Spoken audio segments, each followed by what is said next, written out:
नमस्ते बच्चों, अभिषेक math classes में आपका स्वागत है।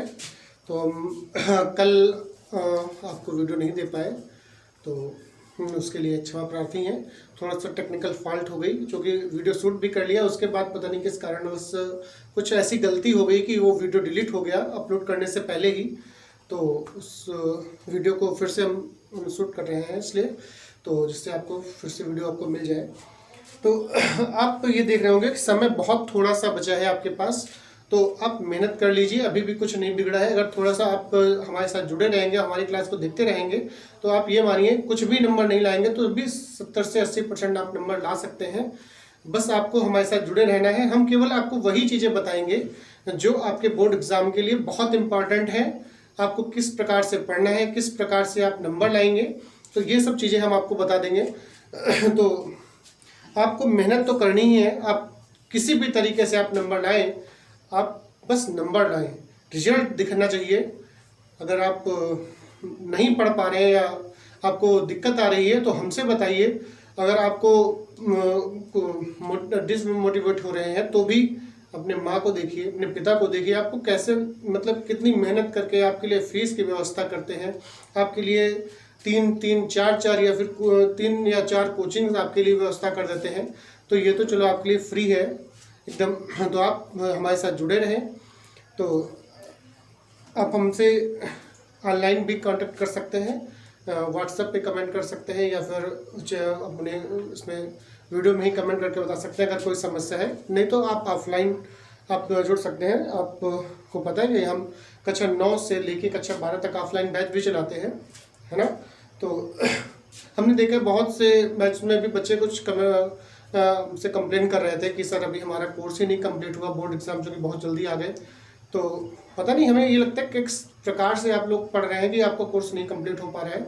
हमने मैथ की बुक एक बार पूरी कंप्लीट कराने के बाद उसे फिर से रिवीजन कराया। उसके बाद अनसॉल्व्ड लगभग आधे से ज़्यादा ख़त्म हो चुके हैं।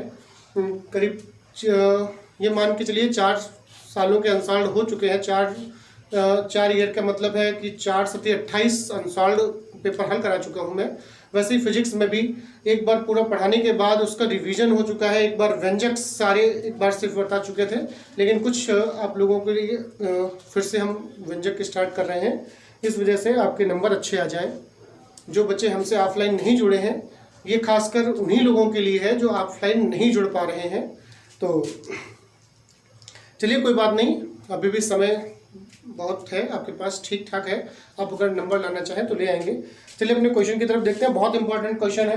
कहा गया है किसी वैद्युत द्विध्रुव के कारण, वैद्युत द्विध्रुव के बारे में जानते थे आप, हमने पहले ही बताया, पहली क्लास में आपको बताया था वैद्युत द्विध्रुव क्या होता है। वैद्युत द्विध्रुव के कारण अक्षीय, अक्षीय का मतलब अक्ष पर, अक्षीय का मतलब है अक्ष से, इसमें 2 पॉइंट आते हैं, अक्षीय और निरक्षीय। तो बच्चे सबसे पहले तो इसी में कंफ्यूज हो जाते हैं कि अक्षीय का होता है और निरक्षीय क्या होता है। अक्षीय का मतलब अक्ष पर और निरक्षीय का मतलब होता है अक्ष के लंबवत। क्लियर हुआ? अक्षीय का मतलब अक्ष पर और निरक्षीय का मतलब होता है अक्ष के लंबवत। कभी कभी यहाँ पर अक्षीय स्थिति ना कह के अनुदैर्ध्य स्थिति भी कह देते हैं। तो अनुदैर्ध्य स्थिति आप ये जान लीजिए, अनुदैर्ध्य स्थिति और अक्षीय स्थिति एक ही चीज है, या ये कह लें कि दोनों नाम एक ही हैं। तो कहा जाता है कि किसी वैद्युत द्विध्रुव के कारण अक्षीय स्थिति कहें, या फिर कह लें वैद्युत द्विध्रुव के कारण अनुदैर्ध्य स्थिति में किसी बिंदु पर वैद्युत क्षेत्र की तीव्रता का व्यंजक प्राप्त कीजिए। तो वैद्युत द्विध्रुव की रचना कर लेंगे पहले यहाँ पर। तो आप जानते हैं वैद्युत द्विध्रुव कैसा होता है। 2 बिंदु आवेश लेते हैं, 2 बिंदु आवेश, दोनों के मान बराबर होते हैं, बस दोनों की प्रकृति अलग अलग होगी। एक धनात्मक होगी तो दूसरी ऋणात्मक होगी। क्लियर हुआ? 2 बिंदु आवेश, 2 बिंदु आवेश ले लेंगे, एक हो गया +Q और दूसरा -Q।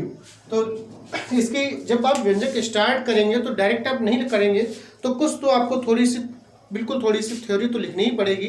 जो भी चीज़ें या जो भी इसमें संकेतों को आपने माना है, उन संकेतों के बारे में आपको बताना पड़ेगा कि हमने किस संकेत को किस नाम के लिए रखा है, या किस उसकी वर्किंग क्या है। तो ये चीज़ तो बतानी पड़ेगी।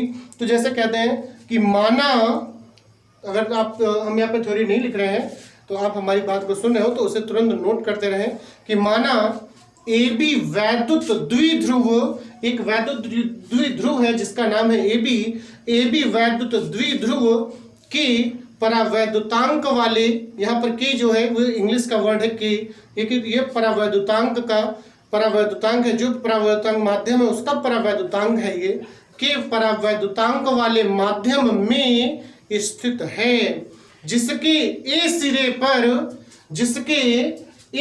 पर प्लस क्यू आवेश तथा बी सिरे पर माइनस क्यू आवेश एक दूसरे से 2L दूरी पर रखे गए हैं। दोनों के बीच की दूरी 2L है। ए बिंदु पर प्लस क्यू आवेश और बी बिंदु पर माइनस क्यू आवेश एक दूसरे से 2L दूरी पर रखे गए हैं। तो आगे फिर लिखेंगे कि वैद्युत द्विध्रुव के मध्य बिंदु O से R दूरी पर, वैद्युत द्विध्रुव के मध्य बिंदु O से R दूरी पर एक बिंदु P है। तो बिंदु मान लेते हैं P यहां पर है, ये है बिंदु P, क्लियर हुआ, ये बिंदु P यहां पर है। तो मान लेते हैं कि जो वैद्युत द्विध्रुव है उसका मध्य बिंदु O है और O से P की जो दूरी है वो है R। तो किस प्रकार से लिखते हैं, लाइन डालने का कोई खास मतलब नहीं है, बस मतलब है कि यहां से और यहां तक की दूरी है। कुछ बच्चे ऐसा करते थे, कभी कभी इस लाइन को ऐसे बढ़ा देते हैं, क्योंकि बिंदु P यहाँ है, एरो यहां तक बना दिया, कभी कभी ऐसे ही बना देते हैं। तो इस प्रकार की गलती ना करें, क्योंकि एग्जामिनर पर इसका बहुत बुरा प्रभाव पड़ता है और वो नंबर आपके काट देता है। और तो लाइन डाल दीजिए, इससे कोई नुकसान नहीं है और इससे ये कंफर्म रहता है कि ये जो है दूरी यहाँ तक है और कहाँ से यहाँ तक, O के बिल्कुल नीचे से। तो कहा गया है कि वैद्युत द्विध्रुव के मध्य बिंदु O से R दूरी पर एक बिंदु P है जहां पर वैद्युत क्षेत्र की तीव्रता ज्ञात करनी है। तो प्लस क्यू आवेश के कारण अगर मान लेते हैं वैद्युत क्षेत्र की जो तीव्रता है E1 उसकी दिशा इस तरफ है, तो चूंकि ये माइनस क्यू आवेश है तो इसकी दिशा इस तरफ होगी। क्लियर हुआ। मान लेते हैं ये E2 है, E2, तो दोनों की जो परिणामी तीव्रता होगी वो होगी क्या, E वेक्टर बराबर E1 vector minus E2 vector. Clear हुआ। या सिंपल E बराबर E1 माइनस E2, E बराबर E1 माइनस E2। अच्छा, ये E बराबर E1 माइनस E2 होती क्यों है, ये आपको किसी भी बुक में जल्दी नहीं मिलेगा, वो हम बता देते हैं। E1 माइनस E2 क्यों होगी, क्योंकि आप जानते हैं ये परिणामी अगर निकालना हो, मान लेते हैं दो E1 और E2 दो पद है, उनका परिणामी E है, तो E बराबर, परिणामी का फॉर्मूला होता है E बराबर under root E1 square plus E2 square plus 2E1 E2 cos theta. Clear हुआ। तो यहां पर आप ये देखेंगे थीटा, तो दोनों के बीच का कोण, दोनों चूंकि एक दूसरे के बिल्कुल विपरीत में है, तो दोनों के बीच का जो कोण होगा वो 180 अंश होगा। क्लियर हुआ। तो यहां पर दिया गया थीटा बराबर 180। क्लियर हुआ। थीटा है 180, तो E बराबर हो जाएगा under root E1 square plus E2 square plus 2E1 E2 और cos 180। क्लियर हो जाएगा। तो चूंकि आप जानते हैं कि cos 180 का मान -1 होता है, cos 180 का मान -1, तो ये हो जाएगा E बराबर अंडर रूट हो जाएगा E1 square plus E2 square plus 2E1 E2 और ये हो जाएगा -1 cos 180 की जगह पर, या इसी को हम इस प्रकार से लिख सकते हैं, ये -2E1 E2। क्लियर हुआ। तो इस ये हो जाएगा under root E1 minus E2 का होल ऑफ वर्ग। तो यहां से स्क्वायर हटाएंगे, रूट हट जाएगा, तो E बराबर हो जाएगा E1 माइनस E2। तो बस आपको इससे मतलब नहीं है ये आया कैसे, मतलब आपको केवल E बराबर E1 माइनस E2 से है। क्लियर हुआ। तो बस इतना जानिए, परिणामी तीव्रता जो होगी वो E बराबर E1 माइनस E2 हो जाएगी। क्लियर हुआ। तो अब अपनी पॉइंट पे वापस आते हैं। तो क्योंकि ये O जो है ये इसका मध्य बिंदु है, तो यहां से O से और ए की जो दूरी होगी वो होगी एल।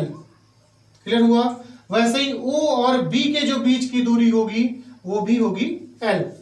तो अगर हम बात करें बिंदु पी की और ए से दूरी, तो ये दूरी कितनी होगी ये आपको यहां पर देखना होगा।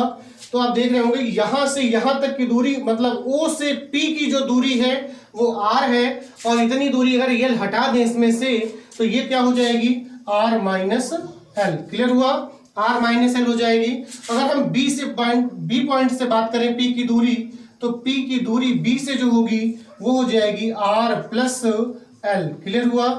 आर प्लस एल, क्योंकि यहां तक आ रहा है, इतनी एल और जोड़ दें तो टोटल दूरी बी और पी के बीच की दूरी जो होगी वो आर प्लस एल हो जाएगी। क्लियर हुआ? तो अब सबसे पहले हम प्लस क्यू आवेश या माइनस क्यू आवेश के कारण बिंदु पी पर वैद्युत क्षेत्र की तीव्रता निकालेंगे। तो यहां पर लिखेंगे प्लस क्यू आवेश के कारण बिंदु पी पर वैद्युत क्षेत्र की तीव्रता। तो आप जानते हैं वैद्युत क्षेत्र की तीव्रता का फार्मूला हमने बता चुका है।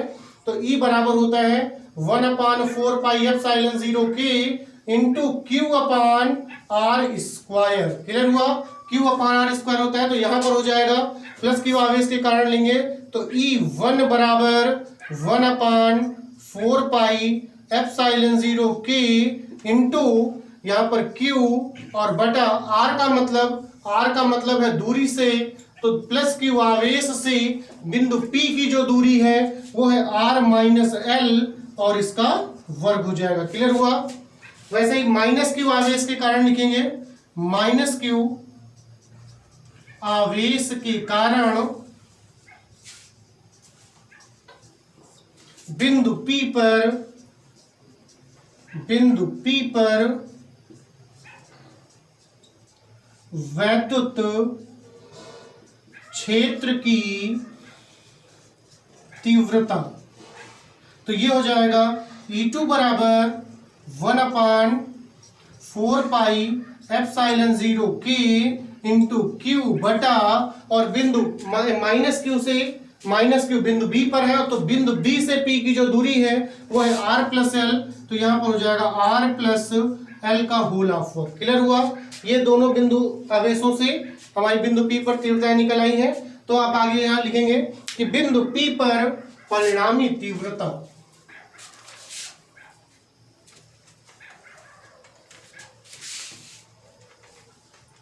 चित्र की आवश्यकता नहीं है, यहां पर मिटा लेते हैं इससे।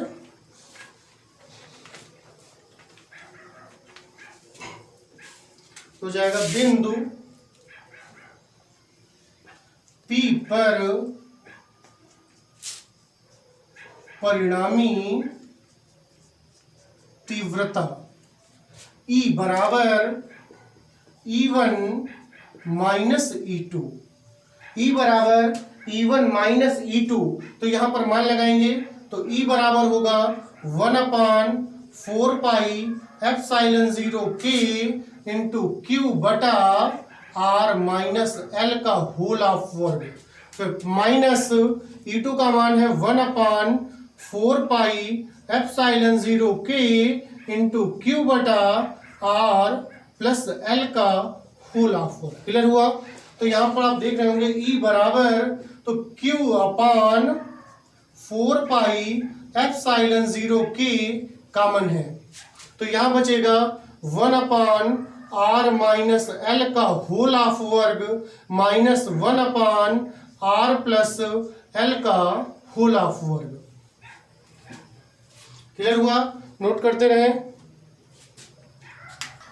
तो यहां पर लघुत्तम ले लेंगे पहले, तो E बराबर Q अपान 4 पाई एप्सिलॉन 0 के इंटू यहां पर लघुत्तम लेंगे, तो लघुत्तम इसका होगा r माइनस एल का होल ऑफ वर्ग इंटू r प्लस एल का होल ऑफ वर्ग। क्लियर हुआ?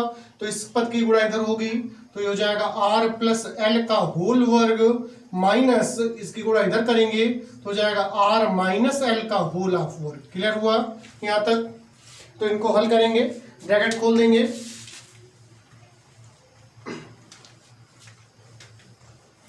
तो ये हो जाएगा E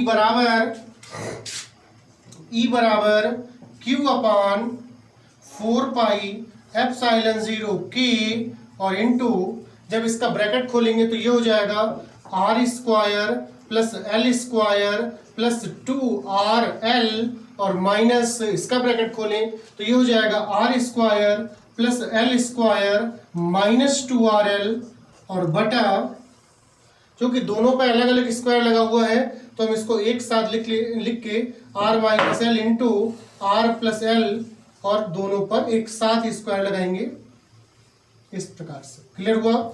तो ये हो जाएगा E बराबर, तो Q upon 4 pi epsilon 0 K into, bracket खोल देंगे तो हो जाएगा r square plus L square plus 2RL और minus r square minus L square minus 2RL और बटा, और ये हो जाएगा r square minus L square A plus B into A minus B की तरह से A square minus B square या r square minus L square, क्योंकि इसमें ऊपर स्क्वायर लगा हुआ है तो स्क्वायर लगा लेंगे। तो यहाँ पर आप देखेंगे r स्क्वायर कट जाएगा, ऐसे एल स्क्वायर भी कट जाएगा, तो ये हो जाएगा E बराबर Q upon 4 pi epsilon 0 K और इंटू, और ये 2RL और ये 2RL, ओ सॉरी यहाँ पे माइनस माइनस प्लस हो जाएगा, तो 2RL और 2RL ये दोनों जुड़ जाएंगे और ये हो जाएगा 4RL, तो 4RL और बटा r square minus L square का होल ऑफ वर्ग। क्लियर हुआ? तो आप जानते हैं कि दूरी जो r है वो l के सापेक्ष बहुत अधिक है, तो उसे लिखेंगे चूंकि r is greater than and greater than l, मतलब r जो है l से बड़ी नहीं है, बहुत बड़ी है, इसलिए r square is greater than and greater than L square, मतलब r स्क्वायर जो है वो एल स्क्वायर की तुलना में और भी बहुत ज्यादा अधिक हो जाएगी। तो यहाँ पर अगर देखें तो r की तुलना में, r स्क्वायर की तुलना में एल स्क्वायर बिल्कुल नगण्य हो जाएगी, बहुत अधिक होगी जब तो बिल्कुल नगण्य हो जाएगी। तो r स्क्वायर की तुलना में हम एल स्क्वायर को छोड़ देंगे, क्या लिखेंगे? इसलिए r स्क्वायर की तुलना में एल स्क्वायर को छोड़ने पर, तो जब एल स्क्वायर को छोड़ देंगे तो यहां पर पद हो जाएगा हमारा E बराबर Q upon 4 pi epsilon 0 K into 4RL और बटा, अब यहाँ एल स्क्वायर आप छोड़ दीजिए तो यहाँ बचेगा r स्क्वायर और इसके ऊपर भी एक स्क्वायर लगा हुआ है तो r स्क्वायर का होल वर्ग। क्लियर हुआ? तो ये हो जाएगा E बराबर Q upon 4 pi epsilon 0 K into 4RL और बटा ये हो जाएगा r की घात 4। तो आप देखें ऊपर एक r है और नीचे 4 बार r लिखा हुआ है तो एक r कट जाएगा, तो ये हो जाएगा E बराबर Q upon 4 pi epsilon 0 K into 4L बटा r क्यूब, ऊपर और नीचे से एक r कट जाएगा, तो इसे लिखेंगे E बराबर 1 अपान 4 pi epsilon 0 K into Q को इसके साथ लिखें और 4 को तोड़ लें 2 इंटू 2 में तोड़ेंगे और ये हो जाएगा L और इंटू Q। क्लियर हुआ? तो 4 को हमने तोड़ा 2 और 2L को लिखा और ये Q हो गया और बटा R क्यूब। तो आप जानते हैं कि जो कि Q इंटू 2L बराबर P होता है और जिसे हम कहते हैं वैद्युत द्विध्रुव आघूर्ण। वैद्युत द्विध्रुव आघूर्ण आप जानते हैं, पिछले क्लास में पढ़ भी चुके हैं। वैद्युत द्विध्रुव आघूर्ण P बराबर Q इंटू 2L होता है, तो Q इंटू 2L की जगह पर हम P का प्रयोग करेंगे तो E बराबर हो जाएगा 1 अपान 4 pi epsilon 0 K into 2P, मतलब Q इंटू 2L जो है ये इसकी जगह पर P का प्रयोग किया है तो 2P और बटा R क्यूब होगा। क्लियर हुआ? ये फार्मूला हमारा बनके तैयार हो गया है वैद्युत क्षेत्र की तीव्रता का, वो भी अक्षीय स्थिति में किसी बिंदु पर। इसका मात्रक क्या होगा? न्यूटन प्रति कूलम। अगर यहाँ पर कोई परावैद्युत माध्यम न हो के निर्वात और वायु हो तो क्या होगा? तो यहाँ लिख देंगे निर्वात अथवा वायु के लिए। तो निर्वात अथवा वायु के लिए, निर्वात जानते हैं, निर्वात एक ऐसे स्थान को कहते हैं जहां पर कुछ भी ना हो, मतलब वायु भी ना हो, उसे कहते हैं निर्वात।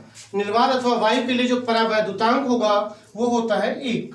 तो के बराबर 1 हो जाएगा। इस स्थिति में हो जाएगा E बराबर 1/4 पाई एप्सिलॉन 0 इंटू 2P बटा R क्यूब, 2P बटा R क्यूब, और ये होगा न्यूटन प्रति कूलम। क्लियर हुआ? ये हुआ अक्षीय स्थिति में वैद्युत द्विध्रुव के कारण किसी बिंदु पर वैद्युत क्षेत्र की तीव्रता का व्यंजक।